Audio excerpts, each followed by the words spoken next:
Hola a todos de nuevo, bienvenidos a Terror Desconocido. Hoy voy a comentaros la película La Noche de los Asesinos, película dirigida por Jesús Franco, que bueno, entraría dentro de lo que es esas películas de fantaterror español que se hicieron durante sobre todo la década de los 70, finales de los 60 y toda la década de los 70, que bueno, que metieron a España dentro de lo que es el saco del cine de terror, ¿no? Aquí estaban ya las películas inglesas de la Hammer en los años 60, de la Tygon, de la Micus durante la década de los 70. Luego estaban los italianos o las películas del gótico italiano durante los años 60 y 70. Y a finales de los 60 y durante la década de los 70, pues España también entró un poco al juego y empezó a hacer películas de terror. Hicieron muchísimas películas de terror. Jesús Franco fue uno de los directores insignes dentro de este tipo de películas de terror que se hacían en España. Y bueno, el debate de siempre, Jesús Franco, yo lo he comentado en algunos vídeos que he hablado de él, ¿es buen o mal director? Para mí Jesús Franco es un buen director, de hecho que es muy buen director. Lo que pasa es que a Jesús Franco a veces le podía más la cantidad que la calidad. Entonces él a veces hacía muchas películas y claro, no todas las podía hacer bien, ¿no? O sea, era en plan de prefiero hacer 50 películas al año, por decir un número. De hecho que es el director más prolífico de la historia, es el director que más películas ha dirigido de la historia del cine a nivel mundial.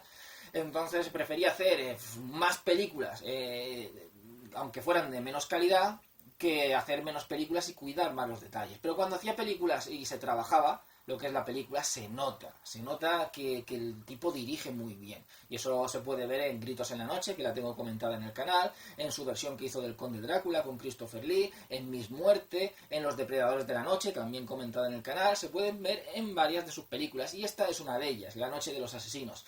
Si bien no está tan bien dirigida como las anteriores nombradas, sí que se puede ver esa mano detrás, la mano de Jesús Franco y su sello de autor.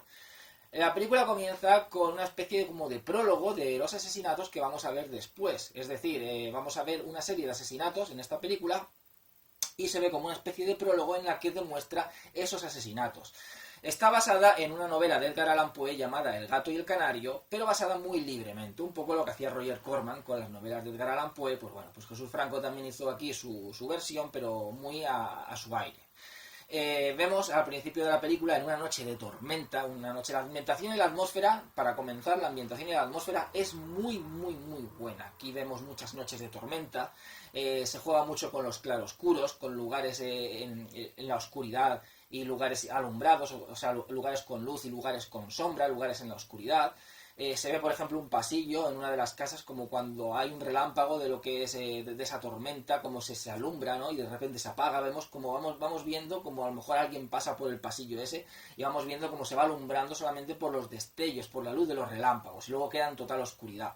O sea, juega muy bien con el tema de los claroscuros, que es el juego de luces y sombras.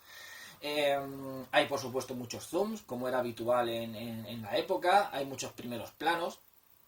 Hay muchos planos en picado y en contrapicado, sobre todo en lo que es en picado, cuando van subiendo unas escaleras, que hay una especie de escaleras de caracol, que no llegan a ser de caracol, pero parecen de caracol. Entonces Jesús Franco sí que utilizaba bastante lo que es esos planos en picado o en contrapicado, ¿no? Desde arriba de una escalera para ver a la gente cómo sube, o desde abajo de la escalera para ver cómo van subiendo también. O sea, utiliza varios recursos bastante vistos dentro de lo que es su cine, ¿no? Lo que muestra un sello como director. Luego también los planos, Jesús Franco era muy amante de los cómics. Entonces las películas de Jesús Franco tienen ese aire a cómic de terror, ¿no? Se puede ver, sobre todo, más que en esta película, se puede ver, por ejemplo, en Gritos en la Noche o en Miss Muerte, pero en esta película también, ¿no? Tiene ese toque, no sé si en la composición del plano, como muestra el plano, pero sí que parece a veces como que estás viendo como un cómic, ¿no? Como un cómic de terror, tiene como ese aspecto. También la interpretación de los personajes, pero tiene ese rollo a cómic, las películas de Jesús Franco.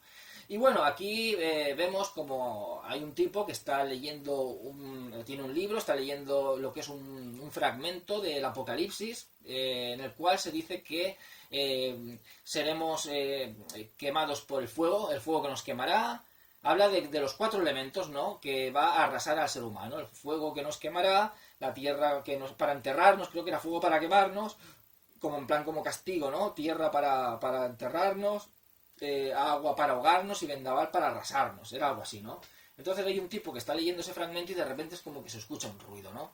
Y vemos como alguien vestido totalmente de negro, con una máscara una máscara de calavera, una máscara blanca, alguien vestido de negro con una máscara blanca, ¿no? Y esto a quién nos recuerda, a Michael Myers, ¿no? Y esto fue anterior a la noche de Halloween, porque la noche de Halloween es del año 1978, mientras que esta película es del año 1976. Es decir, se adelantó un poco a la película de John Carpenter, bueno, no lo sabemos.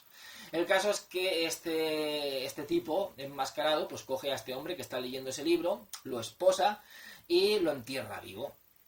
Entonces hay una investigación, el tipo resulta que es un multimillonario, y entonces, bueno, la película digamos que va más o menos, es una película que juega entre el terror y el misterio. El terror cada vez que este asesino va matando, que mata siempre utilizando esos fragmentos del apocalipsis, es decir, a este tipo lo mata en tierra para enterrarnos, ¿no? Lo mata enterrado vivo. Luego hay una que es la mujer de este, que la ponen como una especie como de precipicio justo al lado del mar, ¿no? Entonces el aire del mar pues al final la va ahogando, ¿no? Entonces es vendaval para arrasarnos, a esa la mata pues con otro de los elementos, el primero con tierra, a esta sería con el viento.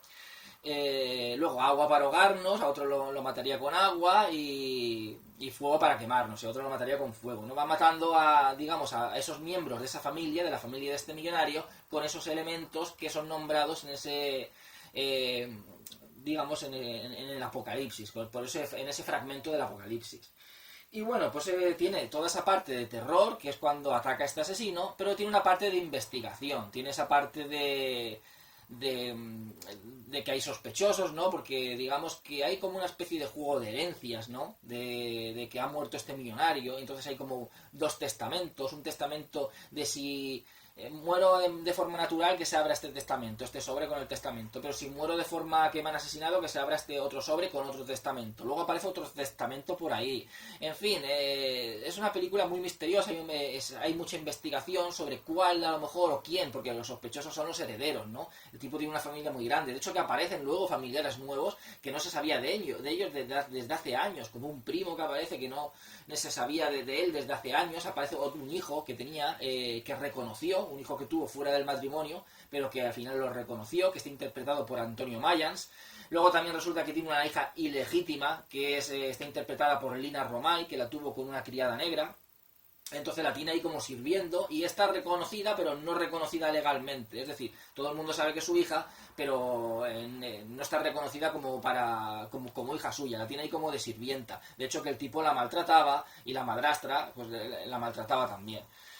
Entonces es como que todos son sospechosos, ¿no? Porque todos son los posibles herederos y todos pues tienen motivos pues, para matarlo y cobrar la herencia. Entonces hay un juego ahí de que a ver qué testamento es el que se habla, el que es el válido, porque este dice una cosa, este otro dice otra, este favorece a unos, este favorece a otros, unos sospechan de otros, la policía no sabe qué hacer, va como invalidando los testamentos. No. De momento no se puede llevar a cabo ese testamento hasta que no averiguemos más. En fin, es una película que juega mucho con lo que es el suspense, lo que es esa investigación, con todos esos familiares que son sospechosos, con los elementos de terror, cuando este asesino enmascarado va matando a esos miembros de la familia, no sabemos por qué, hasta el final, y no voy a hacer spoilers, pues con ese fragmento del apocalipsis, matándolos con esos 4 elementos que se nombran en ese fragmento. En fin, la película está muy entretenida, está muy bien, a mí me gusta mucho, es una de las películas de Jesús Franco que yo considero una buena película, está bien dirigida y tiene una buena historia. A mí es una película que me gusta mucho y yo la recomiendo. Es de las películas de Jesús Franco que yo la recomiendo. Hace un cameo, como Jesús Franco muchas veces hace una aparición, hace un papelito muy cortito, bueno, pues aparece por ahí. En fin, yo la recomiendo y si os gusta el cine de terror que se hizo en España durante los 70, esta película no os la podéis perder porque está muy bien. Mezcla tanto el cine de terror como el cine de suspense. La noche de los asesinos de Jesús Franco. Espero que os haya gustado el vídeo. Dentro de poco comentaré otra película, que sois todos muy felices y hasta siempre.